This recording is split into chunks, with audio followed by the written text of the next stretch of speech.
What up? It's your boy T-Bear Her Reaction. Today is Makeup of Wrestling Wednesday. It's about to check out this video from Tap Out Corner.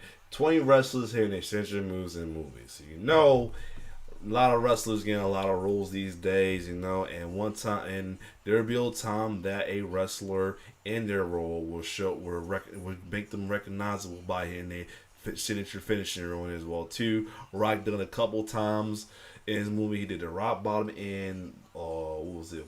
Not Walk Tall.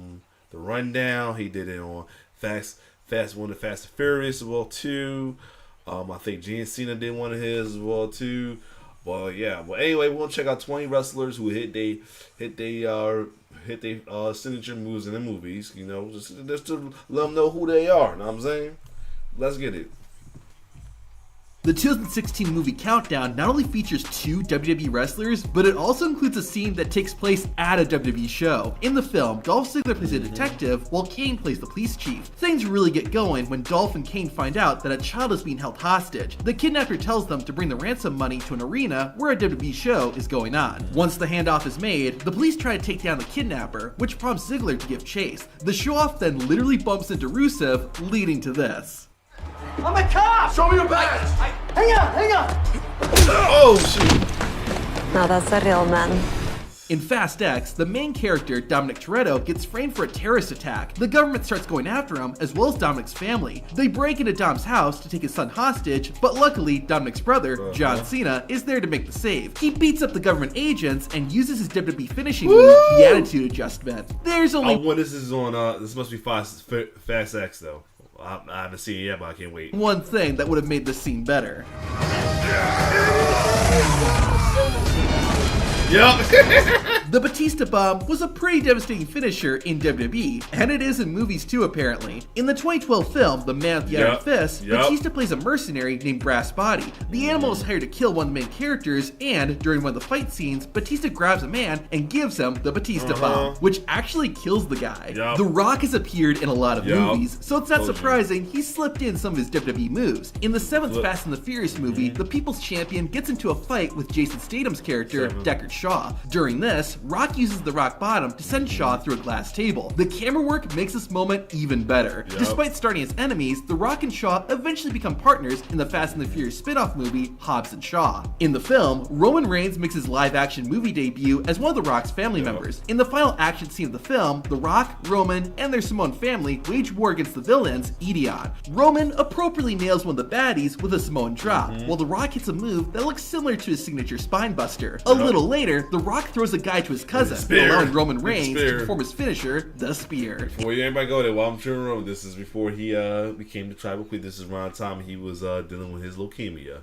He was still face Roman around the time when he was on Hobbs and Shaw. In the film Eliminators, Wade Barrett plays a hitman named Bishop. His job is to find and kill the main character, Thomas. The two have a fight scene in which Barrett busts out one of his wrestling moves when he hits Thomas with a snap suplex. However, the best part is in Wade's final fight. The leader of the Barrett Barrage faces off with Thomas again, and this time uses his WWE finisher, the Wasteland. It doesn't quite get the job done, however. In 2015's Vendetta, Big Show plays a criminal who kills the detective's wife. In order to get revenge, the detective gets himself arrested and locked inside the same prison as the Big Show. Of course, this eventually leads to a fight where the world's largest athlete hits the detective with one of his famous chops. If it's anything like the chop a Big Show gave to Kofi Kingston, I do not want to see this guy's chest. In 1999, Goldberg made his first appearance in a major movie when he played the character Romeo in Universal Soldier: The Return. Goldberg's character is one of the titular Universal Soldiers, which are basically super soldiers that are nearly impossible to kill. You can see why they picked Goldberg for this role. Anyways, Goldberg and the other Universal Soldiers get out of control and start running amok. This leads to a scene where Goldberg fights a bunch of hospital guards. The master of the jackhammer nails one of them with his infamous super kick and then follows up by mowing a guy down with his signature spear. Goldberg goes for a second one, but nobody's home. The 2015 film Wrestle Madness is about a fun fact though,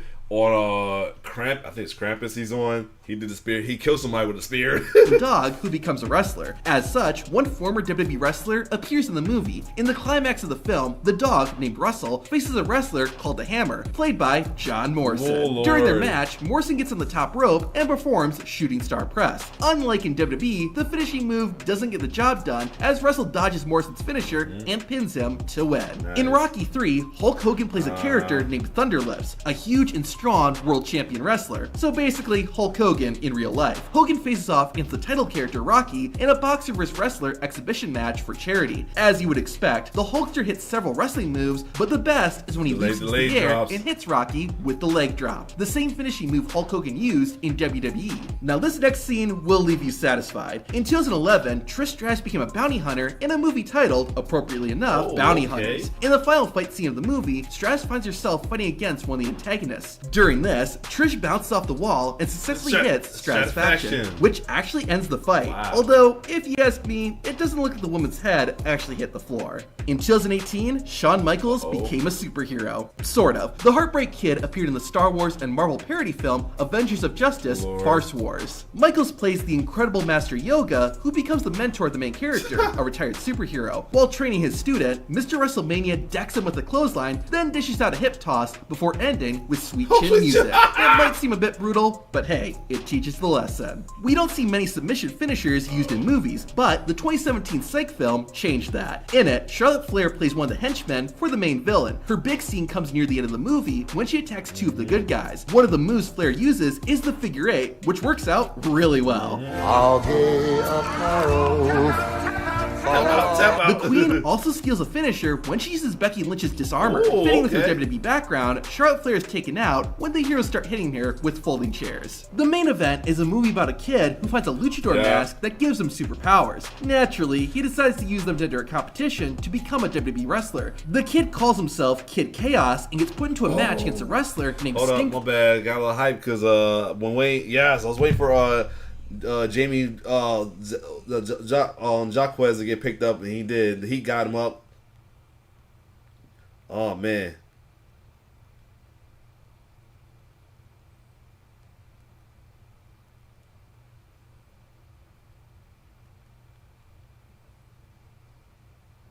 Nice, man. Congrats.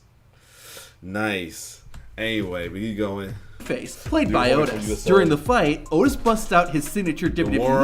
move, the Caterpillar. Oh, the Kid Caterpillar. Chaos manages to avoid the attack, but it's still cool to see nonetheless. I like how he slid it's out. also worth mentioning that Keith Lee, who plays a character called Smooth Operator, is also part of the competition. During Lee's match, he hits his opponent with his WWE finisher, Yeah. Big Bang Big Bang Catastrophe. Theory. In 2011's Warrior, Kurt Angle steps out of the squared circle and into the octagon as he plays an MMA fighter named Koba. Angle's opponent is one of the film's main characters, Brendan. During their fight, the Olympic gold medalist uses an assortment of moves, but the best one is when he hits Brendan with a German suplex. Unfortunately for Kurt, he eventually has to, ironically, tap out and lose the fight. Let's flip the script and see a wrestler get hit by their own finisher in a movie. In the action horror film Dark Rising, Christian plays a character called Ricky. wow. He and a few friends go on a camping trip and they end up unleashing supernatural forces. Interesting. I'll spare you the details, but towards the end of the movie, Christian gets possessed by a demon. The non-possessed characters have to fight him off, and they take him down by using Christian's finishing move, the kill switch. Wow. Oh wow. If there's one move from Eve Torres' WWE arsenal you remember, it's probably her moonsault. Torres agreed and brought the finishing move with her when she appeared in the fourth Scorpion King movie. At one She point in was the on film, Scorpion the main King? characters need a map. The guy who has it will only hand it over if the female member Hold of up, the hold group up. It was actually a four Scorpion King movie. In fact, has been more than one. Lena takes on a woman named Chinkara, aka Eve Torres. The two ladies go at it in a ring covered in nets, where the former WWE wrestler dominates. Finally, Eve climbs to literally the top rope and executes the moonsault. Despite what you might be expecting, Torres actually hits the move successfully. However, due to plot armor, Eve does lose the match. This next one doesn't make any logical sense, but it is awesome. In the movie Girls Gone Dead, Jerry the King Lawler plays the role of a sheriff in a coastal town during spring break. It just so happens happens that a masked killer is on the loose and is killing off a group of college girls one by one. In the climax, the villain gets set on fire, and then Jerry Lawler plays a Randy Orton and hits a pile driver from out of nowhere. Just like in wrestling, the Kane's finisher gets the job done. While The Miz is the A-lister, his wife Maurice has done some acting too. She appeared in the 2016 zombie film Isle of the Dead. Wow. Maurice is part of a small rescue team tasked with going to a zombie-infested island looking for survivors. In the climax of the movie, Maurice gets infected but goes out fighting. She lays out a ton of zombies and even uses her WWE finisher, the French Kiss, on one of them. In the first Spider-Man movie, Peter Parker competes at a wrestling show to try and win some money. His opponent turns out to be Macho Man Randy Savage, playing a wrestler named Bonesaw McGraw. Yep. Before they lock up, we see McGraw. Macho Man's character in action. One of the moves he hits is a The diving elbow. elbow drop, Randy Savage's finishing move when he was a wrestler in WWE. It made an already awesome movie a bit more awesome seeing Randy perform his iconic move. However, did you know that Macho Man got injured while filming Spider-Man? To see it, watch the video on screen. Oh yeah, I did hear about this movie. A wrestler who got injured while filming though. So yeah, other than that, this was cool to see that though. Now, because it's also cool to show knows that a lot of other folks been in movies as well too, like Maurice, even all them wrestling. It was pretty cool to find that out. So yeah, this was definitely a good video to check out though for sure. So other than that, if you like my reaction, like, share, subscribe to my YouTube channel. It's your boy T-Bear signing off. One love.